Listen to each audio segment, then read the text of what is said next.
All right, good afternoon. My name is Sheila Lamb, and I'm with the Virginia SBDC Network. For those of you that are not familiar with our organization, the Virginia Small Business Development Center is a partnership program between the U.S. Small Business Administration, George Mason University, and local host institutions throughout Virginia. With 26 locations across the Commonwealth, we provide training and technical assistance to small businesses in their local communities. Our one-on-one advising services are available at no charge. Today's webinar, Cybersecurity on a Budget, is presented by the Virginia SBDC Network. Please save the date for our next cyber webinar happening on April 15th at 12:30 p.m. As soon as we have all those details, we'll get a link out to you probably by Monday with more information. We are recording today's presentation and it will be posted on our website, virginiasbdc.org. Due to the large number of participants, everyone's microphone is muted and the chat feature is turned off. But if you have questions during the presentation, you can type those into the Q&A box and we will address them at the end of the session. We have also enabled the live transcript function, which you can show or hide via your own meeting controls. And now it is my pleasure to introduce our presenter for today's session, Kiana Gainey. Kiana is a 20-plus year IT and cybersecurity industry veteran and has served as Chief Executive Officer for SecureTech 360, located in Springfield, Virginia, since its inception in 2010.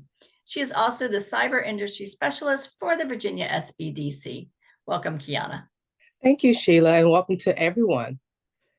So let's get started. So today, my goal is to walk you through some essential strategies and tools to help you safeguard your business without what? Breaking the bank. So let's get started. So yeah, thank you for that wonderful introduction. So today we'll be going over just some best practices. I'm giving you some actual tools and resources that you can use to put together a wonderful cybersecurity plan for your business.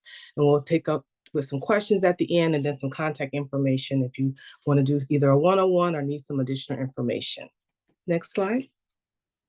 So again, about myself, been in the industry about 20 years. So I'm also a small business owner. I've also ran a nonprofit. I've worked in the government sector. I've worked in commercial sector. So I've seen from the worst case scenarios to some of the small little issues that can come up when you're dealing with cybersecurity. So my goal today is to kind of give you some information to be able to put together a wonderful plan for your business without what? Breaking the bank. Next slide. So why does cybersecurity matter? That's a question that I get asked a lot, especially when in the industry. As we all know, we watch the news, we see the headlines. There are always some rising threats that are coming up every day and it's across all industries, from small to large to medium size. You see everything from data breaches to ransomware attacks. And now you're seeing a rise of threats against small businesses. And only 14% of those small businesses are prepared to defend against these attacks. A lot of those impacts can have financial loss, your reputation can be damaged, and sometimes even legal consequences, depending on what type of industries you're in or industries that you support. Limited resources, I know as a small business owner, make it hard to invest in advanced security, but my goal is to try to give you some tips and tools that you'll be able to put together at least a plan of action to put together something that you can implement in your small business. And we'll give you some knowledge and some tools to protect your business and then also connect you to some ongoing resources. There are a lot of agencies that have a lot of information that you can take advantage of that are free of charge. There are some things that are very low cost that may even be a couple, $20, $30 a month that you can put into place. So let's get started. So the basic things that you can do that doesn't cost you anything is just putting together a plan. In that plan, you can implement basic cybersecurity practices. And what does that mean? You can implement things in your organization like strong policies for passwords. You can do multi-factor authentication. The use of complex passwords can also add a second layer of security. I always say don't make them so complex to where you have to write them down in multiple locations and then that becomes a security breach. You should make it something that you can remember, that won't be something that somebody can easily guess.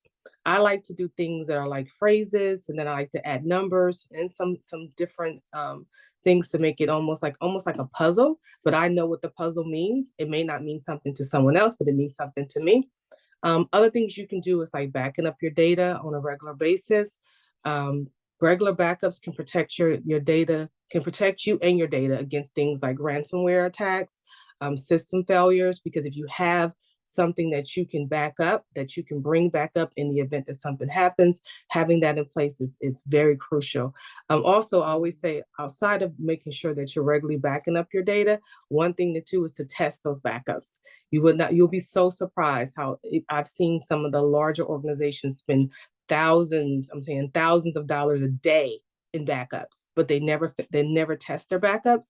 And when there's a system failure and you try to go back to get that backup and it's corrupt, first thing I always say is, how often are you testing these backups and making sure, one, that they're recording where they need to be recording, and that they're also really giving you the information that you are trying to back up. Other things you can invest in is antivirus software. There are a lot of low-cost ones on the market. McAfee has a great product. Norton has a great product. But then also, even in some of your OSs that you're using, and even in some of your applications, they have a certain level of security that's built into those OSs and into the application that you can use. Make sure you use something that, and I know there's a lot of new products that are on the marketplace, so do your research, but make sure that you're using someone that has had a reputation of being able to help you, one, detect if there's an incident, and also help you prevent malware. Because that could be something, you want something that can also detect, but you want something that also can prevent certain malware attacks as well. And one other thing that you can do that is very low cost, that costs you absolutely nothing, is putting together a risk management strategy. And what that simply means is identifying everything in your infrastructure that you're using. And I like to put them in buckets. You can put things that are very critical to your organization. Those are things that if it goes down, this will impact this. And that could be things that could keep you from either processing data or collecting credit cards, if that's the industry that you're in. Make sure that you put extra protection around those things as well. So making sure that you have a priority about which ones that you want to make sure that you put the extra resources in. So let's say you have a budget and your budget is very limited. If you can't afford to secure everything, look at those high things first, those critical items first, and prioritize those, and then make sure that you put some things in place to protect those as well. Next slide. So yes, a couple other great cyber hygiene best practices that you can do. We talked a little bit about backup and disaster recovery. So with backup, putting together disaster recovery plan will be very similar to what we talked about, making sure that you're testing those backups, but also storing those backups either in another office or in the cloud. Making sure that you have access, and maybe making sure that you only have limited access to who needs to have access to that data. So not letting everyone in the organization have access to the backups, like create almost like a special privileged access list where you only have certain administrators who have access to it as well. Then we talked about regularly testing those backups for restoration. Also applying the principle of least privilege. I just kind of spoke on that a little bit, limiting employees' access to only the data and systems that they need. This is very crucial. A lot of times I know in small businesses, you're running a million different things. You have people doing multiple hats, but making sure that whatever they're doing, that only represents their job function. So not keeping things that are for HR, maybe that has something to do with finances, you don't put them together unless that's a part of their job function, but limiting that access to only the data and the systems that they need, and making sure that you do automatic regular backups. There are a lot of low free cost of services out there. iDrive is one, Blackblaze is another. They're very inexpensive. Some of them you can just start with tier one, and tier one would give you things like $7 per month for unlimited backups. iDrive, I think it's like a yearly subscription. You can get about 5 terabytes, and that's about $70, $70 to $80 a year, which is not bad. It's very low cost. This will help protect your business from data loss due to ransomware, when people accidentally delete files or system failures. Windows also have a backup and restore feature within it. It's easy to use, it's free. One pro tip that I always say is the 3-2-1 backup rule.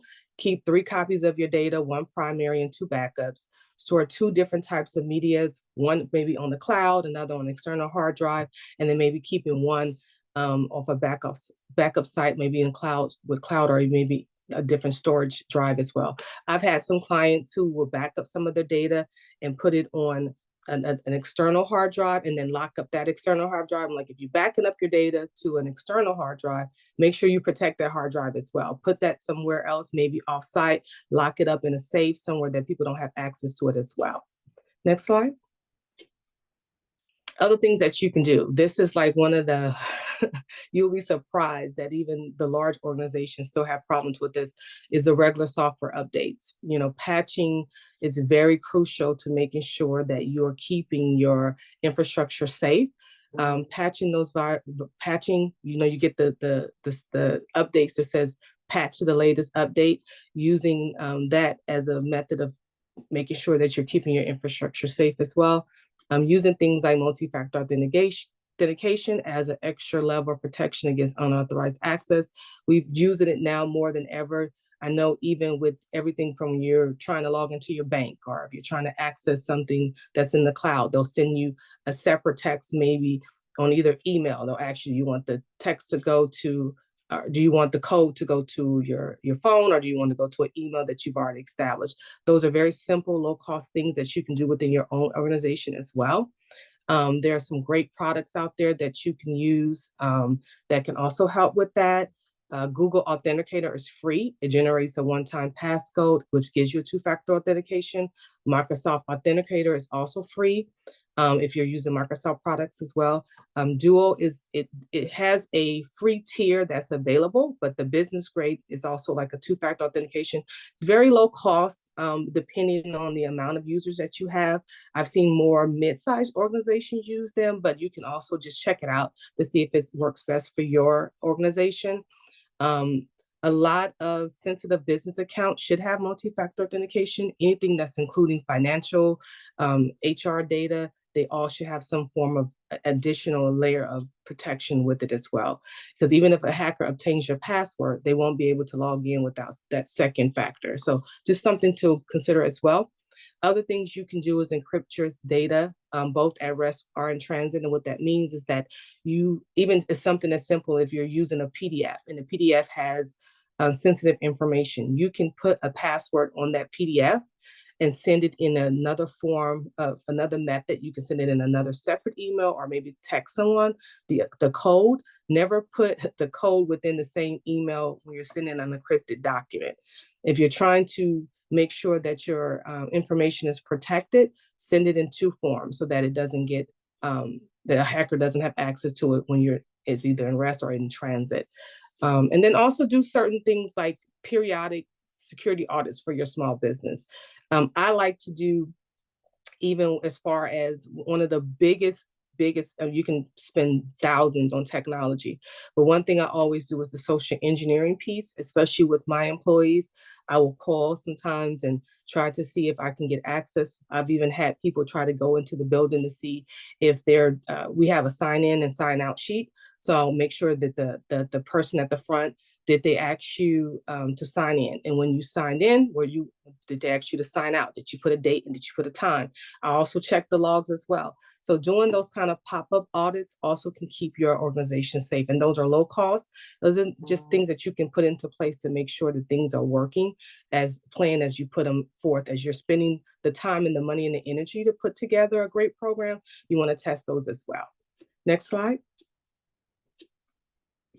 So again, the government, and there's some great nonprofit resources out there that you can use.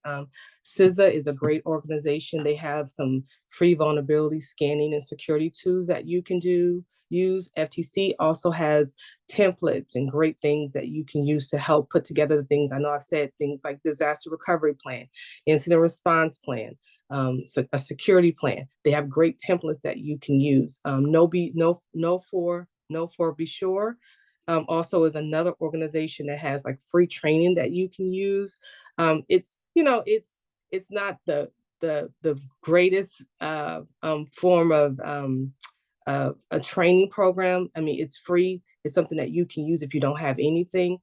I like to implement, even if I do have or use one of these programs, I also go a step further and make sure that I put it a part of my initial hiring When people come in, I have them sign everything from data use agreements. I let them know how the data is going to be used or processed, or what their responsibilities are, if they're processing any information for our clients or even for within our organization. I also have them put together. I also have HR have put together rules of behavior of things that you're supposed to do with the laptops that are issued to you, the mobile devices that are issued to you, what to do if you're on travel. So I also put together slides. I use the other ones as well, but I also put together my own training slides. And as things occur, as threats are emerging, I update them regularly. But we also put them we do all hands meeting. We have a portion that's dedicated to cybersecurity in our weekly staff meetings. We also do a portion that's dedicated to cybersecurity. So making it a part of your culture is very key, and things that don't cost anything. It's just keeping it front of mind when you're dealing with you're implementing new cybersecurity protections for your organization. Another great free cybersecurity tool is Microsoft Defender. It's built in Windows. Let's Encrypt is also free if you're using SSL or TLS certificates. It's a great product to use. They do have, even with all of the ones that may be free of charge, if they do have a cost, it's very minimum. And then it's usually based on the amount of users or people that's within your organization. There's also some great things that you can do. You don't need a large budget to protect your small business from cyber threats. You can leverage a lot of the free and affordable tools. There's another one called Have I Been Pawned?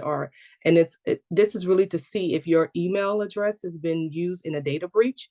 I use it often to see if there's something that's my email address has been used or leaked. And that also helps me significantly enhance my security posture. They also have one that's checking your password to make sure your password is strong. I use that one as well. I also recommend that you use that as well. It'll let you know, what's the likelihood of your password being hacked. It's free of charge. You just put it in and it'll give you the information. And that way you can kind of adjust it where you need to. All of these things will help you prioritize cybersecurity and help you protect your customer trust, also avoid costly breaches in the future. These are some best practices that you can put into action today. Next slide. Again, you don't need a massive budget to stay secure. You can use a lot of these free and affordable tools, putting together proactive and prioritizing your cyber hygiene. Another great way is employee training. Leveraging some of the resources that are free of charge are great. There are great products out there that you can use, but again, I like to use my own slides and my own training.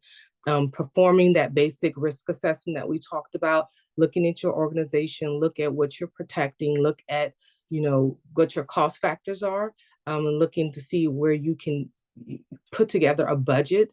If not, take advantage of all the things that are free or low cost, but then also putting together a budget to see which tool that you can implement.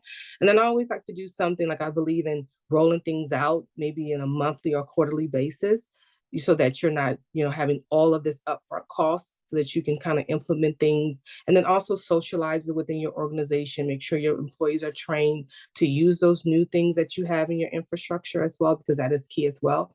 You can do things like we talked about, implementing multi-factor authentication, especially on very sensitive accounts that you're using or business accounts that you're using, to make sure that you put that extra layer of security around it as well.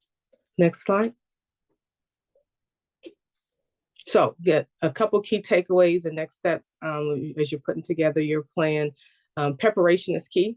Implementing proactive measures such as regular security audits, the employee training, incident response planning to minimize risk. What I mean by incident response planning, I put together a list of vendors, of all the vendors that we support, all of the I have all of my employees on almost like a recall roster, where if something happened, who to call, when to call. I also print it out because just in case something happens, I just want to keep it on the computer, and I keep a copy of it in another place just in case the office or something is compromised. And then we test that incident response plan at least on an annual basis or whenever a significant change occurs. So if something happens and we need some additional training, I use that tool to be able to update and just kind of keep us, proactive as we're thinking about being prepared, because you know events happen, things happen every day, things are changing every day in your environment. But the best thing you can do is to be prepared, and staying proactive is really a wonderful way to safeguard your business. And then also implementing practical steps, building that security first culture with the employee training. I always say as a leader, we have to lead by example, and making sure that our employees understand the impacts, but also understand that it's there to help us, not necessarily another thing that we have to do, or another thing that that may seem like it's extra steps, or it's doing a lot of extra things, but those are the things that will help keep us safe as we are trying to grow and navigate the ever-changing landscape of cybersecurity. Next slide. So again, making cybersecurity making cybersecurity a priority is a must for every business, regardless of its size. Securing your business protects your data. It builds your customer trust. It also strengthens you for long-term resilience. Being prepared for the unexpected. There's other things you can do. Investing in cyber risk insurance is another one. Knowing your emergency contacts, I think I briefly talked about that earlier, can save you time and money. Making sure you know who to call. If you do have service level agreements with certain applications that you're using, read the privacy policies, read what their responses, what they're responsible for.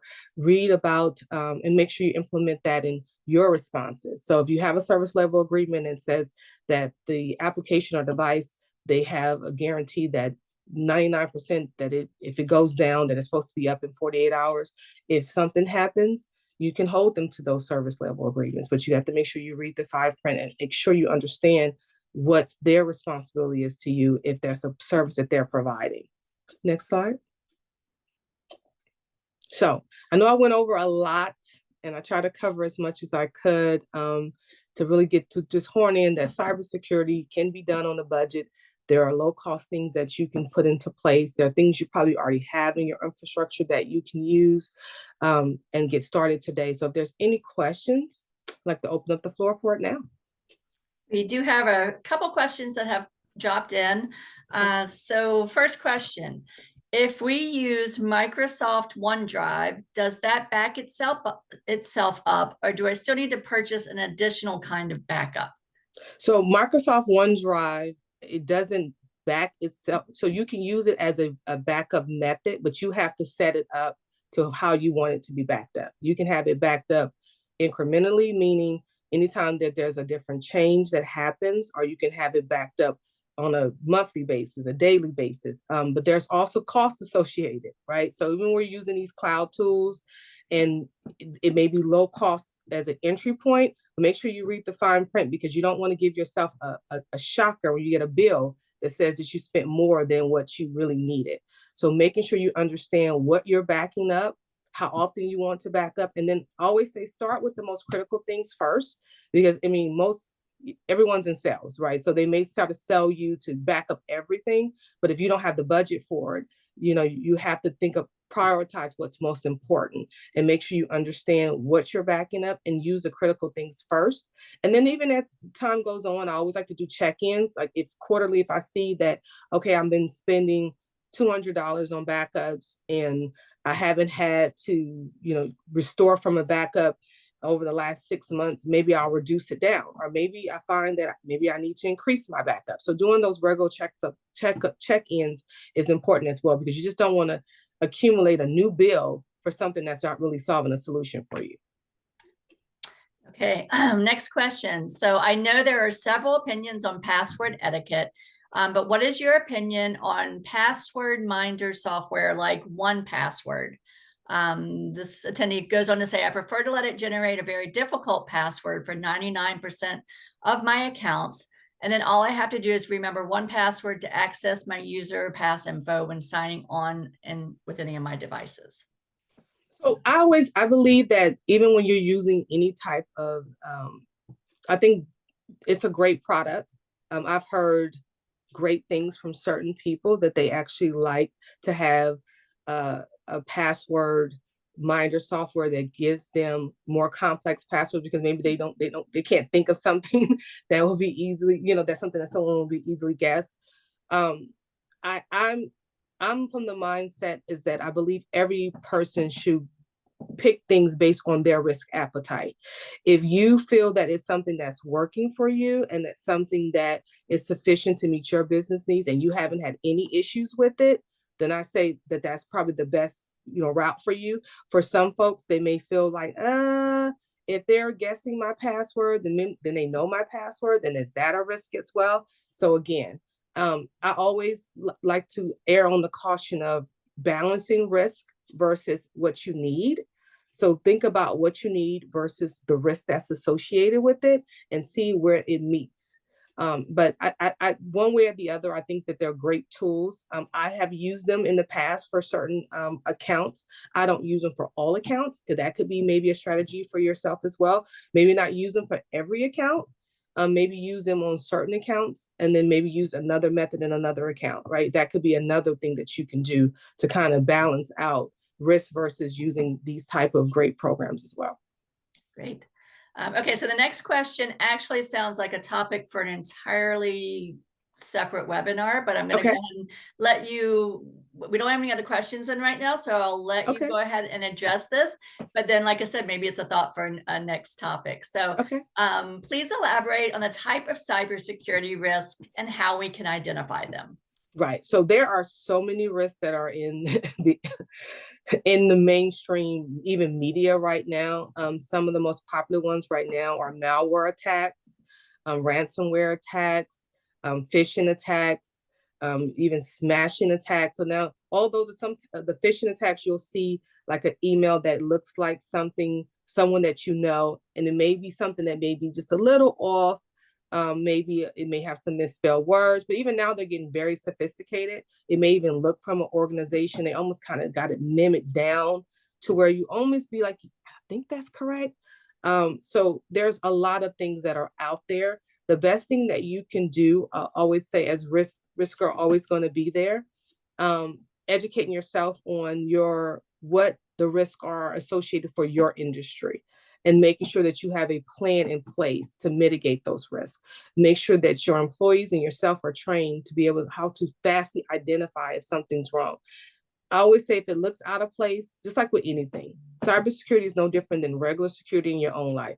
If someone just came and just knocked on your door at midnight saying that they're there to sell an Avon product, you wouldn't say, come on in and give me a presentation. It's the same thing on email. If someone's calling you on the phone, I had someone that reached out to me and was like, someone kept calling me over the phone and they kept saying that they were from Chase Bank and that Chase Bank wanted me to validate my debit card. I'm like, Chase Bank has 1 million users around the globe.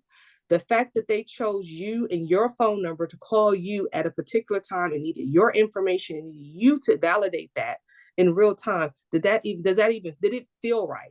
She's like, no, it didn't feel right. Right. So just go with the first thing your mind will tell you to say, this doesn't feel right. This sounds off. And then always just apply just basic things to it. Like, why would Chase need me to validate my debit card when for what will be the reason for it, right? So just think about things like that. There's another one that's popular where I've even seen it on the text message where there's UPS delivery and you need to click this and I'm like, I didn't even order anything, right? So it's like UPS does not have sophisticated systems where they're going to send out. There's a billion people on the planet. You think that UPS can send out a text message for you to validate something? So those are some of the things that are on the marketplace right now. And you're seeing a lot of even malware attacks that are coming in. A lot of things on email, a lot of things on text, because a lot of people are using their mobile devices. You're seeing that pick up more than ever. A lot of things, even people are using your own social media to try to find out things about you, to try to call and try to, do social engineering. Social engineering is actually one of the top threats right now. And that's across small, medium, large, because a lot of big organizations, you'll be surprised that it's not the technology that they spent thousands of dollars to protect, it's the people. It's someone who gave out information to, someone that sounded or gave out an email address or gave out more information to help the hacker put things together. So, just staying abreast of those things. That's why I said the training is so important. Making sure that you are staying abreast of all these things are wonderful, but also making sure your employees are trained as well is great. So let's see, see if you can answer this question. So Okay. I'm working on a software as a service product. I'm looking into security certification, like ISO certification, to help protect customer data and build customer trust. How do I go about choosing which certification to pursue? This is a great question. So even if you're putting together a software as a service product and you're looking into a security certification, like an ISO certification, the ISO certification will help you put together almost everything that we talked about today. It's going to look at your infrastructure. It's going to look at everything that you are using within that software as a service product. What type of users are you going to be that's going to use this product? What type of agreements do you have in place? So things like we talked about, rules of behavior, data use agreements. They're going to look at almost looking under the hood of everything that your software product that you designed to spec, what type of security features are within that software as a service product. If you're thinking about which certification to pursue, there's a lot that's on the marketplace, but depending on, I always like to link it to the customers that I'm serving now and the customers that I want to serve in the future. If you're thinking about government clients, that's a whole nother certification. If you're thinking about the financial sector, that's a whole nother certification, right? So really think about what industries, and I know sometimes we think that everyone's our customer. Maybe they will be, but start with the ones that maybe the top three, and think about the top three industries that you're looking to sell this software service product to, and even look at some other companies that's already maybe a larger company and see what certifications that they have, because that's always a way to show you that these are industry standards that maybe to help their business grow and go to the next level. So as you're thinking about and choosing which one, I would do some research, look at maybe 3 or 4 software service products that are currently in the marketplace, look what certifications that they have, and you may find some may be using ISO, some may be using some other ones that are on the marketplace, but try to tie it back to what your customer base is going to be, and what products, who your product will serve, and that will help you really choose which one will be the best for you. And so the next question we have here is, what kind of cybersecurity service do I need for my consulting business where I save the majority of the work on the client server, but using my own computer? What kind of cybersecurity service I need for my consulting business where I save the majority of the work on the client server, but using my own computer. Okay, so it's a couple things that's going on here. So as you within your own business, so I would say we talked a little bit about putting together a plan for your consulting business outside of your client and what and I'm not really clear about what your client server that you're using your own computer. So that sounds like to me, that's almost like a bring your own device type situation, right? So if that is a kind of like bring your own device situation, whatever the rules of behavior or data use agreements that they have in place, you need to adhere to that first, because they're your client and you don't want to put them in a precarious situation or put yourself in a situation where there's a possible leak and that you didn't follow the policy. That's my first point. And then for your own business, if the client that you're serving will be very similar to most of the clients that are in your portfolio, you can use that as a baseline to put together a security plan for your own small business and implement that as well, and maybe expand on it. So let's say if you're using laptops or mobile devices, or you're going to start using a bring your own device to your employees as well. Implement very similar policies and procedures for your own organization. Make sure your employees are trained as well. Make sure you're trained as well. Make sure you guys understand what to do in the event that there's something that happens. If you are using your client's server, if there's an incident response, who to contact, putting together that contact list about who to contact in the event the emergency happens. Those are things that you can put into place in your own business that still adheres to what your client, bring your own device policies and procedures that they have in place as well. Great. We currently have one more question. I'm going to go ahead and go to our next slide with the links that you've shared. Okay. And then we're going to, I'll give you this question. And then maybe if there's no other questions, you can maybe elaborate a little bit on those links that I'm getting ready to put up. Okay, so, fabulous. Okay, so let's go ahead and get over to that. All right, so the next question was, what are the most efficient tools for threat detection and prevention? Great question. So there are a lot of tools and things that are on the marketplace, depending on what you're trying to detect and prevent. I think I gave a few within the presentation that you can use, but there are a lot that are on the marketplace. I always say start with the industries that you're trying to support. Look at the reviews of each of the particular protections that you want to use. I know Norton has a great product. McAfee has a great product.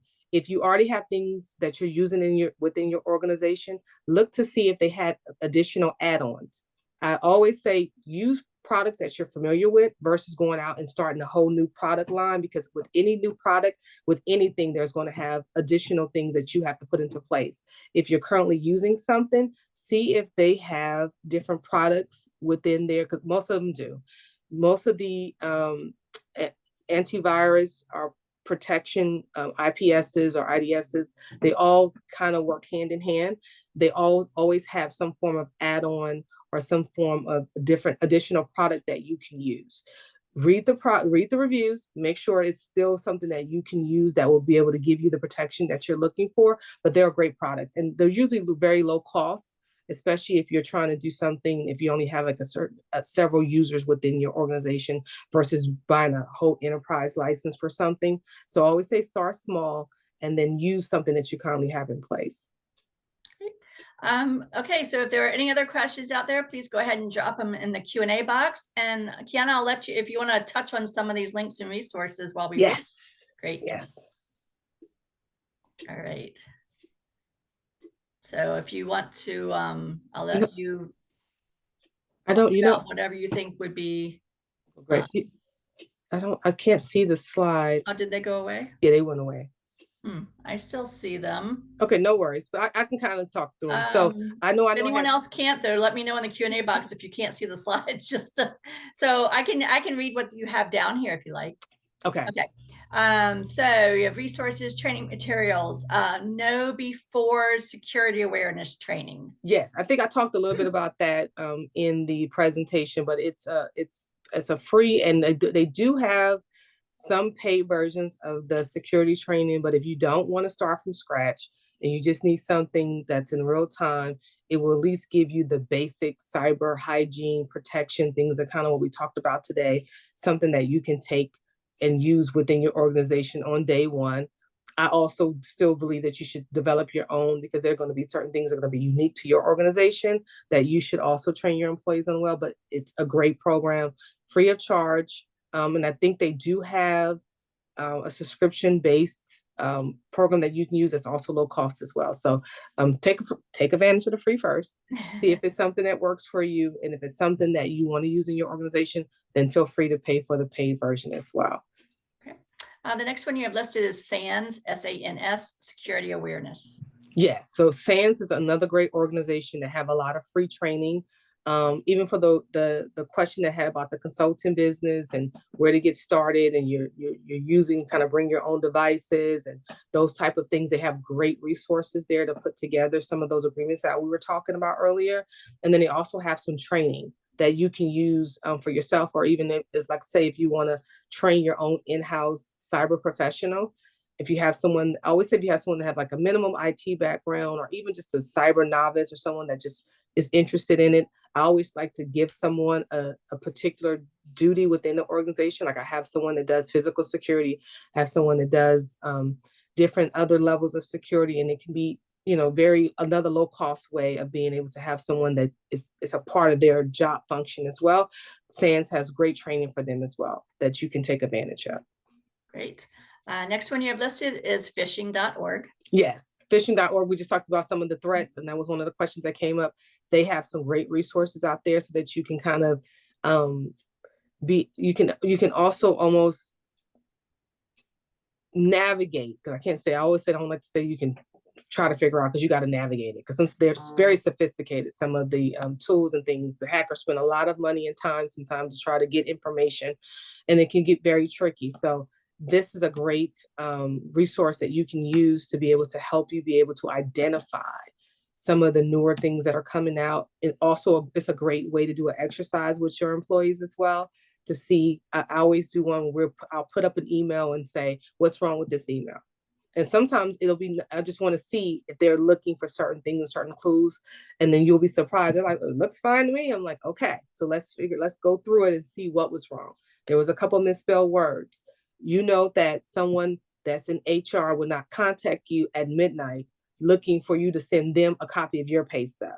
Does that even sound right? Right. So those are just types of certain things. And it just kind of helps keep it, front of mind, to make it not seem like cyber is this big boogeyman, but it also just keeps, that security first culture going in your organization. Sure. Or just like the email my mother-in-law just got from Facebook. Right. She sent it to my husband and said, do you think I need to do anything? He's like, well, not unless you have a Facebook account. Right. Exactly. But it'd be little things like that. Yeah. It'd be the little things like that. Yeah. So let's see. You also had down here support channels like the Federal Trade Commission consumer information. Yes. So unfortunately, sometimes we become victims of some of these attacks. And sometimes it's even data breaches for organizations that we've given our information to. I think I have like 6 ongoing right now, everything from Park Mobile to, I'm like, wow, Park Mobile got hacked. It's always something from Wells Fargo to Park Mobile. Like, you don't even realize that you're a part of all of these different breaches. And so the Federal Trade Commission has some great resources in the event that you become a victim, on what to do. My sister, her driver's license was stolen out of her mailbox, and when she went to file the police report, she found out that they've been doing a surveillance because there was crime reported in that area where there were and it was teenagers that were actually taking the mail out of all of the mailboxes and looking for things like driver's licenses and IDs. And they like opened up accounts, and it was just all this crazy stuff. But the Federal Trade Commission, she's like, thank you so much for that, because it helped her know what to do. She was able to contact the FBI, when to get the FBI involved. When she filed a police report, it gave her step by step. It gave her templates on who to write the creditors to show that this wasn't her. So now she has to prove her identity, which is crazy within itself. Horrible. It's horrible, but those are things that it happens every day, and it's unfortunate. But these are great resources that you can use to protect yourself and your family. And the last one you have listed here is the Cybersecurity and Infrastructure Security Agency, CISA, which you've talked about. But Yes. if you just want to elaborate a little bit more, we have a little time. And yes, I love. And then we have one more question after you do that. Okay, I love CISA. CISA is a great organization. It's a fairly new organization, but it's all dedicated to making sure that all businesses, regardless of its size, so even the larger organizations from the smaller ones, can take advantage. They also put out what some emerging threats that are happening in the infrastructure. That's things from the financial industry, from the airline industry, different attacks, different vulnerabilities, different patches. So it's a great organization. They also do a lot of training. They also do a lot of. I signed up for the newsletter, so I get the newsletter like every time it comes out. I also get some of the alerts anytime there's a new vulnerability that comes about, so I can kind of stay abreast of what's happening. Because sometimes you can just pick up on trends. Like if you're starting to see there's a lot of attacks on one industry, what does that really mean? How can I protect myself? What things that I need to put into place? Do I have enough protection? Because now it seems like these attacks are happening maybe in this region more than the other region. So it's like, I know it sounds like, wow, you must have a lot of time on your hands. No, I just want to stay abreast of what's going on. And so they're a wonderful resource to help you with that. Wonderful. Okay, we have some more questions that have popped in here. Okay. So I'll go ahead and I just put up your contact information. So let's see. Question: what are the top 3 cybersecurity threats that small businesses face today? Yes. The top 3 for small businesses, I would say all businesses right now, would be malware attacks, ransomware attacks, and those phishing attacks. Only because they attack regardless of your size, and they're all looking sometimes. If a lot of small businesses sometimes support larger organizations, so sometimes they'll try to exploit the small business to try to get to the larger organizations. So, um, CISA is a great organization. I think I talked about that earlier, but that helps me kind of stay abreast of those cyber threats as they're emerging. And they also give you tools and resources to help you kind of navigate them as they're coming up more and more each and every day. And then also it helps you to really pay attention to your particular industry and your customers that you're supporting as well. Next question: what are some cost-effective cybersecurity tools that provide the best protection for small businesses? Ooh, so again, a lot of the tools that we talked about earlier, Microsoft Defender, Windows, there's a lot of things that are built in. Those are usually free. They're built into your OS. Again, there are uh, uh, Google has a great product, the Google Authenticator for the multi-factor authentication that you can use. Duo is another one that you can use for multi-factor authentication. They also but there is a cost associated. They're not free. It's usually based on the licenses and the size of your organization. But there are a lot. They're out in the marketplace. I would always start with your industry and look at what tools that will be best supported for your particular industry, because you can spend a lot of money trying to like make it Fort Knox, but then if it's not something that's going to keep out hackers or people to come into your infrastructure, you want to make sure that you're spending your dollars wisely and using it for things that are going to protect your industry and your customers. That's a good recommendation. Mm-hmm. Okay, so next question: what are the most critical cybersecurity practices every small business should implement immediately? Training. Love it. Regardless of your size, employee training, the social engineering. I know I talked about malware and phishing and ransomware, but the social engineering is the number one threat to any organization. If your employees are not trained properly and they're giving out information, they are become the biggest threat to your organization. So that is something that you definitely have to take seriously. I take it so seriously. I tell you, I make sure that from day one, it's a part of your in processing. It's a part of staff meetings. It's a part of all hands. There's periodic emails sent out because I just want to make sure that my employees are trained and they're well informed on what to do in the event of emergency. And let's see, now we have another question. Do you foresee AI or automation playing a bigger role in affordable cybersecurity solutions for small businesses? So because I have been in technology and cyber for so many years. I love innovation. I think innovation is very key to keeping is very key to us evolving, right? And so it's here, it's coming. It's not even coming, it's here. It's being used in so many different facets. Will it play a bigger role in affordable cybersecurity solutions? Um, yes and no, right? Because with any new technology, it also presents new threats and new potential risks, right? Depending on certain industries, if you go into even some like the film industry, you see a lot of things that are coming out where actors or actresses are they're not really that excited about AI because they're like, hey, where does it leave me, or where do I fit in at it, right? So it's definitely going to be based on your industry that you're supporting. Um, but it also can play a role. I've seen a lot of small businesses use it to help support or put together some of these templates. You can use AI to put together some of these templates for your organization, put together training slides for your organization. So that's a plus, right? So that can play a role in it as well. Automation. Yeah, there's certain things about automation that will help us do things faster, quicker, but does that mean it will present new threats? Of course.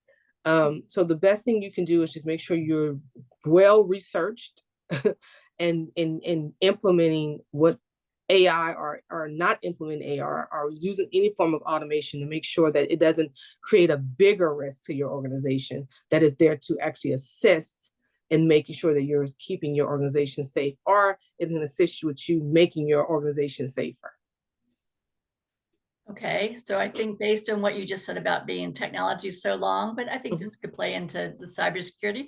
Do you have any Mhm. recommendations for hardware, specifically laptops, that we should be looking at specific types of laptops for our businesses?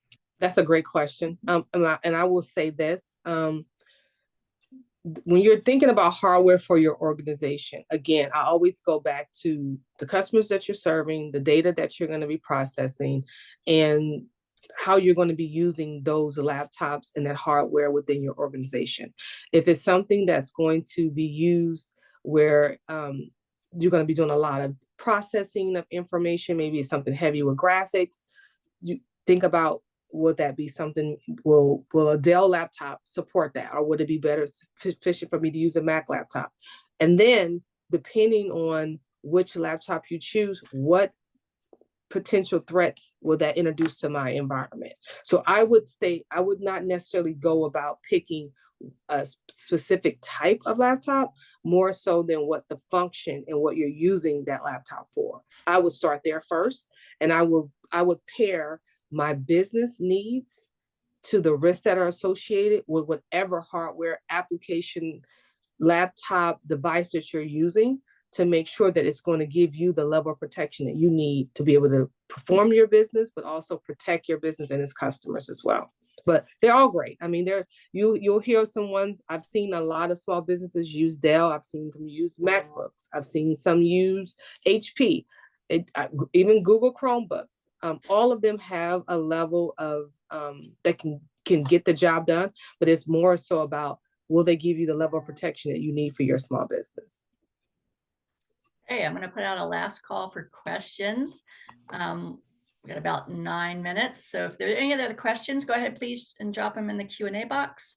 If you haven't already, please fill out our poll that I put up. That just helps us for future webinars. Yes. And Kiana, any last words of wisdom? You've given a lot of good ones. Yes. But I'm sure you have more. Yes. You know, as a small business owner myself, I understand that, you know, a lot of things start with the budget. Sometimes it even ends with the budget. So it's very important that as you're thinking about, you know, your organization and the future of your organization, I always say build for now, but also build for the future. You don't want to present new risks to your organization, but you also want to be proactive. So anything that you're using, you know, even if you currently have things that you're currently using, take the time, you know, always like do an inventory, like how you kind of do like a spring cleaning. We're getting ready to hit spring. Kind of do a spring cleaning of your infrastructure and your devices and your OSs and your application that you're using. And even also do a survey. I do a survey every quarter with my employees to say what's working, what's not working. Um, is there other devices? There are other things that you think that we can be doing better?